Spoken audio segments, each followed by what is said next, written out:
Gaming YouTubers are being targeted by fake Nintendo lawyers' DMCA takedowns. So I read the headline for this article and I kind of skimmed through it a little bit. I didn't read the whole thing, but I felt like this was something to go over just because, personally, I'm not the biggest fan of YouTube's DMCA system as well as the copyright system that they have and everything like that. Just because I feel like it is set up in a way where it's very easy for individuals to kind of strike channels down and everything like that, even if they're not necessarily the holders of it. And I really don't like the fact that in order to kind of get a hold of YouTube, you kind of have to pretty much just go on Twitter. That's like one of the only ways you can actually reach out to them. But, at the end of the day, it is their system, it is how they decide to go about it. But as far as the system goes and everything like that, it is very easy for people to use it against creators in a way that I personally don't agree with and I don't really like. I feel like YouTube really does have to fix their system and kind of set something up that's better for creators as well as individuals that want to make sure that their stuff doesn't get any copyrights or anything like that. But when it comes down to it, it is really based on them and how they decide to go about it. So if they do decide to do it in this way and keep it as it is, even though it does kind of mess things up for a lot of creators out there, I guess that's pretty much on them. So we'll go ahead and go over this article, kind of get the information of how it's been used for some certain, creators and everything like that. And I'll just give my thoughts on how I feel about the whole thing in general as we go along. So YouTubers covering Nintendo games and featuring gameplay from its titles are being targeted by fake DMCA takedowns. YouTube has a DMCA system in place where that can make it very easy for someone to file a fake copyright takedown request, something that has been abused by others in the past and can be weaponized against unsuspecting YouTube channels.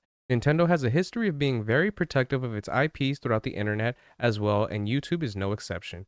And that's what I'm talking about right there. Like it is set up in a way where it's very easy for individuals to weaponize it against channels and YouTube creators.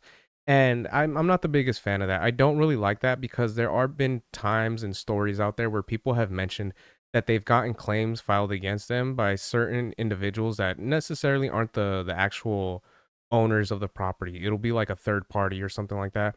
And yes, there are times where people can hire like a third party to kind of keep up with that type of stuff. But there are also other times, for example, like when Naughty Dog was kind of going after YouTubers for talking about The Last of Us 2. There was times where they weren't even doing anything that was considered, illegal or in the wrong when it comes down to their takedowns and everything like that. Yet they were still striking channels.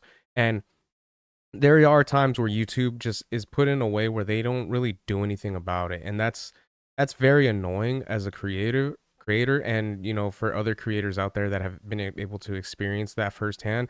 It is something that can be very infuriating, and I just don't think it's right the way that they handle it. So it's a weird one. And then on top of that, the fact that there is the whole issue with Nintendo being such a huge protector of their properties, even when it is something where it is fair use and it isn't anything that people are doing that's wrong. Because there was I believe it was a few years back where Nintendo was doing this thing where they were going after channels that were just streaming the game. Not that they were streaming anything that was like leaked or anything like that, or they were doing necessarily anything wrong.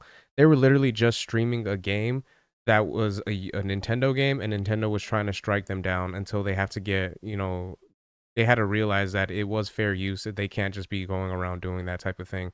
So the fact that this is an issue for creators is just it's unfortunate, and you know what I mean, when it's not necessary that they has to be done, as well as the fact that in order to reach out to YouTube, you do have to kind of reach out to them on X or Twitter in order for that to get like a response or to have them help you out. And it's one of those things, I'm sure there's been many channels out there that if you're not a big channel and you try getting help, there are times where you can get ignored unless you have like a big following that'll reach out to them and let them know, hey, this is happening with this person's channel, kind of a thing, which is very unfortunate. So let's go ahead and continue on. So gaming YouTube channels cover all sorts of aspects of the games industry, but Nintendo has the trickiest track record when it comes to allowing YouTubers to post Nintendo related content. Nintendo has been strict in its takedown of gaming content in the past, with the developer of Gary's Mod being forced to take down 20 years worth of Nintendo content as a result of a DMCA notice from the gaming giant. However, now it seems like figures posting as a Nintendo higher up are getting videos removed.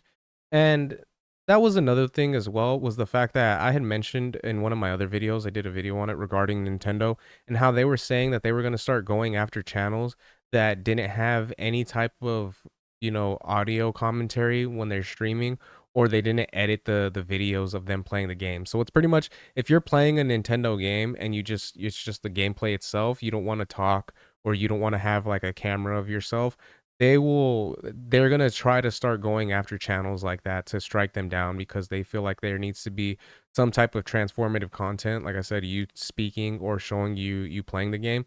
Otherwise, they'll go after you, which isn't right in my opinion, because there's been plenty of times where people just wanna go on, go on a stream and just play the game itself without actually having to do anything, and it's one of those things that kinda shows players how the game is in itself. Because I know individuals out there that they would prefer to actually play a game, like, watch someone play a game without having to listen to anything other than just the game itself. They would kind of prefer that in order to kinda do, like, walkthroughs and everything like that, and that. So late this September, the YouTuber Dominic Domtendo New Mayer received a takedown notice from what seemed to come directly from Nintendo. However, something was strange about the email address the notice came from. Instead of the usual Nintendo domain, the email was followed by an address using the encrypted service protonmail.com. YouTubers have the choice of fighting a DMCA takedown notice, but at the risk of their own channel. However, there have been rare cases of Nintendo channels like Did You Know Gaming winning a DMCA case against Nintendo. And that's one of the things too. When you have a DMCA strike against you, I think you have like three chances to try to fight against it. But it is one of those things. If you do try to fight against it and you lose three different times, your channel gets taken down, which is, I think that's really wrong in my opinion. I don't think that's right, and I don't think that's cool for them to do that. But that's the system that they have in place, and that's one of the things too as well, is that if you decided to go after if someone decided to go after you and they weren't the owners and you fought it 3 different times but somehow you lost, your channel's gone, which is really messed up. And I've heard YouTubers that have talked about that where they felt like they weren't in the wrong. They had the right to be able to do what they did as far as like streaming and stuff like that. And they fought and stuff, but they still have, the request that they put in to like kind of fight against it. They ended up losing that one. So it does cause their channel to have a strike, which is really messed up in that regard, especially for the people that actually rely on YouTube as like a career and make their money from it. So that's just, I don't know. I'm not a big fan of that. False DMCA takedowns continue to be an issue for YouTube. Domtendo investigated the email further and looked into similar claims involving other creators. The email was signed by Tatsumi Masaaki, and according to The Verge, no such legal representative exists at Nintendo. A real person by that name does exist at Nintendo, but in Kyoto, Japan, and not Nintendo of America, as the email claimed to be from. Nintendo's long history of taking heavy handed legal action, like how a fan made Pokemon FPS was scrubbed from the internet after being hit with a takedown notice, makes it understandable why one would believe the fake DMCA takedown is legitimate. Domtendo reached out to Nintendo himself to see if the email address was legit, and surprisingly, he received a reply. According to The Verge, Nintendo replied in an email on October 10th. Please note that Tatsumi Masaaki at protonmail.com is not a legitimate Nintendo email address, and the details contained within the communications do not align with Nintendo of America Incorporated enforcement practices. We are investigating further and clearing up the takedown notice. Further emails were sent from a spoofed Nintendo email address attacking Nintendo's videos once more. Much to Domtendo's frustration, DMCA takedowns requests on YouTube continue to be used as a weapon to issue fake claims.